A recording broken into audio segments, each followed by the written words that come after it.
ಅಧ್ಯಾಯ 3 ಶ್ಲೋಕ 23.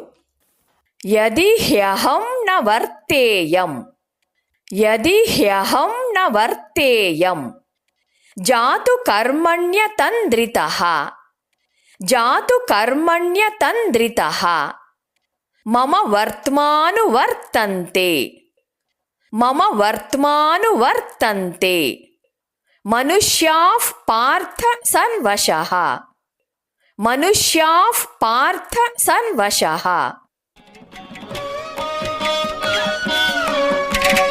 ಹೇಳಿಕೊಡುವುದನ್ನು ಅನುಸರಿಸಿ.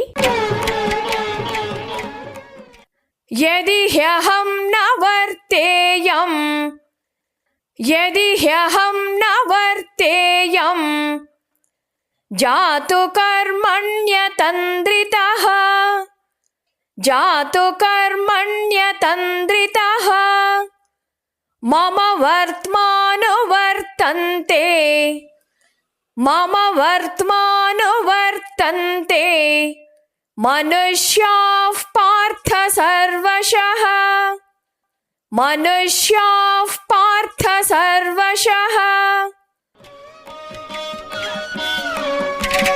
ಪೂರ್ಣ ಶ್ಲೋಕವನ್ನು ಅಭ್ಯಾಸ ಮಾಡೋಣ.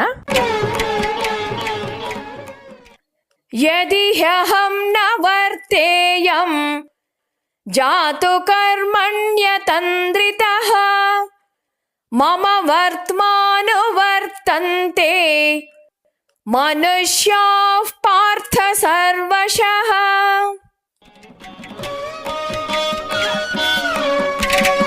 ಶ್ಲೋಕದ ಅರ್ಥವನ್ನು ತಿಳಿಯೋಣ. ಜನರು ಯಾವಾಗಲೂ ತಮ್ಮ ನಾಯಕರನ್ನ ಅನುಸರಿಸ್ತಾರೆ. ಅವರ ಉಡುಪನ್ನು ಅನುಕರಿಸುವುದರ ಮೂಲಕ, ಅವರ ನೈತಿಕ ಮಾರ್ಗವನ್ನು ಅನುಸರಿಸುವುದರ ಮೂಲಕ ಅವರಂತೆಯೇ ಆಗೋದಕ್ಕೆ ಬಯಸ್ತಾರೆ. ತಮ್ಮನ್ನ ಯಾವಾಗಲೂ ತಮ್ಮ ನಾಯಕರಿಗೆ ಹೋಲಿಸಿ ಅಳೆದುಕೊಳ್ತಾರೆ.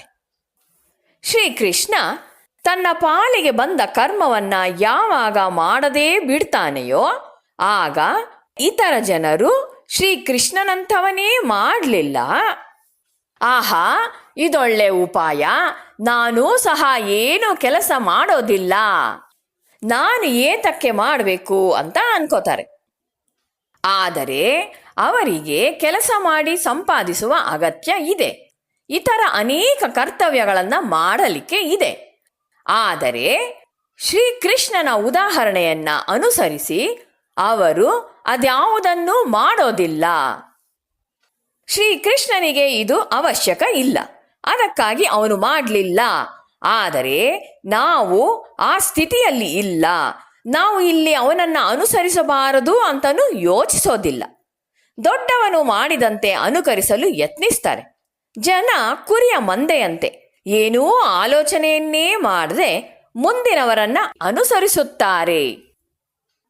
ಭಗವಂತನು ಕಾರ್ಯೋನ್ಮುಖನಾಗಿರದಿದ್ದರೆ ಜನರು ಅವನನ್ನ ಅನುಸರಿಸಿ ಅಕರ್ಮಿಗಳಾಗ್ತಾ ಜಡತ್ವಕ್ಕೆ ಕುಸಿಯುತ್ತಿದ್ರು. ಪ್ರಕೃತಿಯಲ್ಲಿ ಎಲ್ಲಾ ಚರಾಚರ ಜೀವಿಗಳು ನಿರಂತರವಾಗಿ ಕೆಲಸ ಮಾಡುತ್ತಿವೆ, ಇದು ಪರಮಾತ್ಮನ ಸಾನ್ನಿಧ್ಯದಿಂದಾಗಿ. ಯದಿ ಹ್ಯಹಂ ನ ವರ್ತೇಯಂ, ಯದಿ ಅಂದ್ರೆ ಆದರೆ, ಅಹಂ ನಾನು, ನ ವರ್ತೇಯಂ ಅಂದ್ರೆ ನಿರತನಾಗದಿದ್ದಲ್ಲಿ, ಪ್ರವೃತ್ತನಾಗದಿದ್ದರೆ, ನಾನು ಕೆಲಸ ಮಾಡದೇ ಇದ್ದರೆ, ಜಾತು ಕರ್ಮಣ್ಯ ತಂದ್ರಿತಃ, ಜಾತು ಅಂದ್ರೆ ಎಂದಿಗೂ, ಕರ್ಮದಲ್ಲಿ, ಅತಂದ್ರಿತಃ ಅಂದ್ರೆ ಬಹಳ ಎಚ್ಚರಿಕೆಯಿಂದ, ಯಾವಾಗಲಾದರೂ ಕರ್ಮಗಳಲ್ಲಿ ಜಾಗರೂಕನಾಗಿರದೇ ಇದ್ದರೆ, ಹೀಗೆ ಉದ್ಯಮಶೀಲನಾಗಿ ಶ್ರದ್ಧೆಯಿಂದ ಕೆಲಸ ಮಾಡದೇ ಇದ್ದರೆ, ಮಮ ವರ್ತ್ಮಾನುವರ್ತಂತೆ, ಮಮ ಅಂದರೆ ನನ್ನ, ವರ್ತ್ಮ ಮಾರ್ಗವನ್ನು, ನಡವಳಿಕೆಯನ್ನು, ಅನುವರ್ತತೆ ಅಂದರೆ ಅನುಸರಿಸುತ್ತಾರೆ. ಜನಗಳು ನನ್ನ ಮಾರ್ಗವನ್ನೇ ಅನುಸರಿಸುವರು. ಮನುಷ್ಯಾಃ ಪಾರ್ಥ ಸರ್ವಶಃ, ಮನುಷ್ಯಾಃ ಅಂದರೆ ಮನುಷ್ಯರೆಲ್ಲ, ಸರ್ವಶಃ ಅಂದರೆ ಎಲ್ಲ ವಿಧದಲ್ಲಿಯೂ.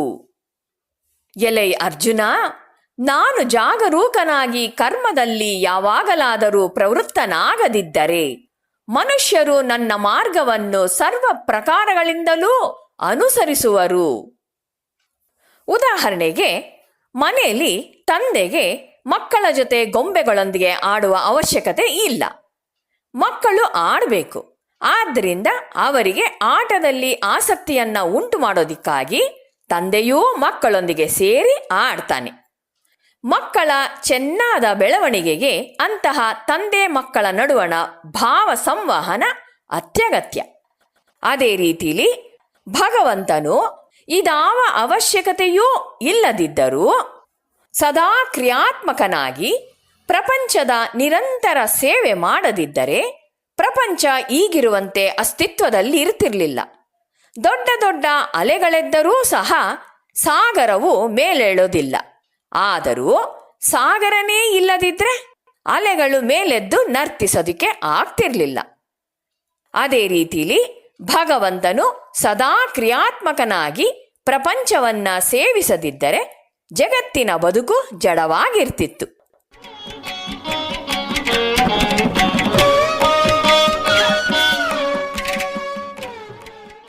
ಜೀವನದಲ್ಲಿ ಯಾವಾಗಲೂ ಒಬ್ಬ ದೊಡ್ಡ ಮನುಷ್ಯನಲ್ಲಿರುವ ಒಳ್ಳೆಯದನ್ನ ಹೇಗೆ ಅನುಕರಿಸಲು ಜನ ಸಿದ್ಧರಾಗಿರುವರೋ ಹಾಗೆಯೇ ಅವರಲ್ಲಿರುವ ಕೆಲವು ಲೋಪದೋಷಗಳನ್ನೂ ಒಳ್ಳೆಯದಕ್ಕಿಂತ ಹೆಚ್ಚಾಗಿ ಅನುಕರಿಸ್ತಾರೆ.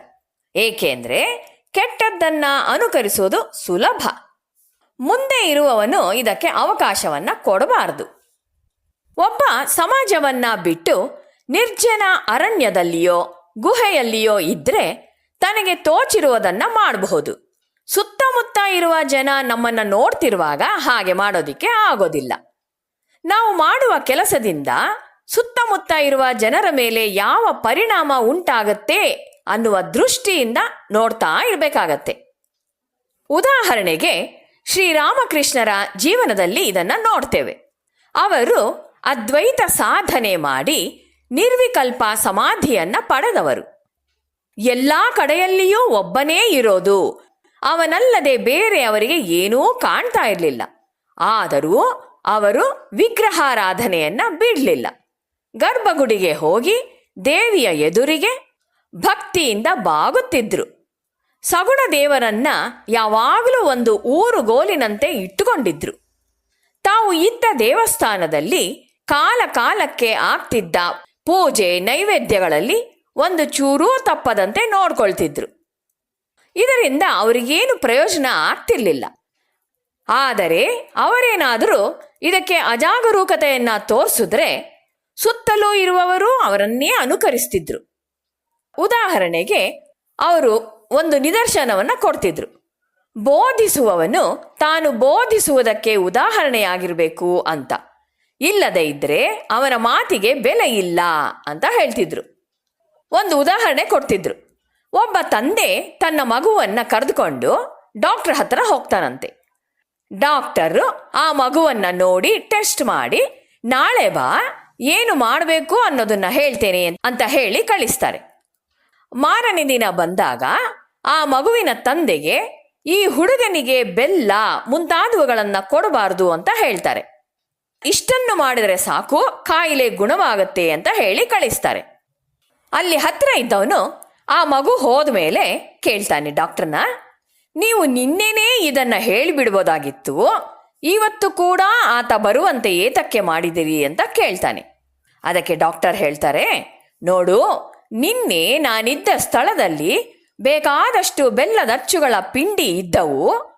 ಬೆಲ್ಲ ತಿನ್ನಬಾರ್ದು, ಕೆಟ್ಟದ್ದು ಅಂತ ಹೇಳಿದ್ರೆ ಆ ಮಗು ನನ್ನ ಸುತ್ತಲೂ ಇರುವ ಬೆಲ್ಲವನ್ನ ನೋಡಿ ಇವರು ಮಾತ್ರ ಅದನ್ನ ಬೇಕಾದಷ್ಟು ತಿನ್ನಬಹುದು, ನನಗೆ ಮಾತ್ರ ಬೇಡ ಅಂತಾರೆ. ಕೆಟ್ಟದ್ದಾದ್ರೆ ಎಲ್ರಿಗೂ ಕೆಟ್ಟದ್ದಾಗಬೇಕಲ್ಲ ಅಂತ ನಾನು ಹೇಳಿದ ಮಾತನ್ನ ನಂಬುತ್ತಿರಲಿಲ್ಲ. ಆದರೆ ಇವತ್ತು ಆ ಬೆಲ್ಲದ ಪಿಂಡಿಗಳನ್ನೆಲ್ಲ ಆ ಮಗುವಿಗೆ ಕಾಣದೇ ಇರುವ ಕಡೆ ಬೇರೆ ಕಡೆ ಇರಿಸಿದ್ದೇನೆ. ಈಗ ಆ ಮಗುವಿಗೆ ಆ ತರಹ ಆಲೋಚನೆ ಬರೋದಕ್ಕೆ ಅವಕಾಶ ಇಲ್ಲ ಅಂತ ಹೇಳ್ತಾನೆ. ಮಗು ತನ್ನ ಪ್ರಕೃತಿಗೆ ಬೆಲ್ಲ ಒಗ್ಗೋದಿಲ್ಲ ಅದಕ್ಕೆ ನಾನು ತಿನ್ನಬಾರ್ದು ಅಂತ ಹೇಳಿದ್ದಾರೆ ಅಂತ ಅನ್ಕೊಳ್ಳಲ್ಲ. ಇನ್ನೊಬ್ಬನ ಪ್ರಕೃತಿಗೆ ಒಗ್ಗುವುದು, ಅವನು ಬೇಕಾದರೆ ತಿನ್ನಬಹುದು ಅಂತ ಆಲೋಚಿಸೋದಿಲ್ಲ. ಯಾರು ಹೇಗೆ ಮಾಡಿದರೆ ಹಾಗೆ ಮಾಡುವುದು ಮಗುವಿನ ಸ್ವಭಾವ.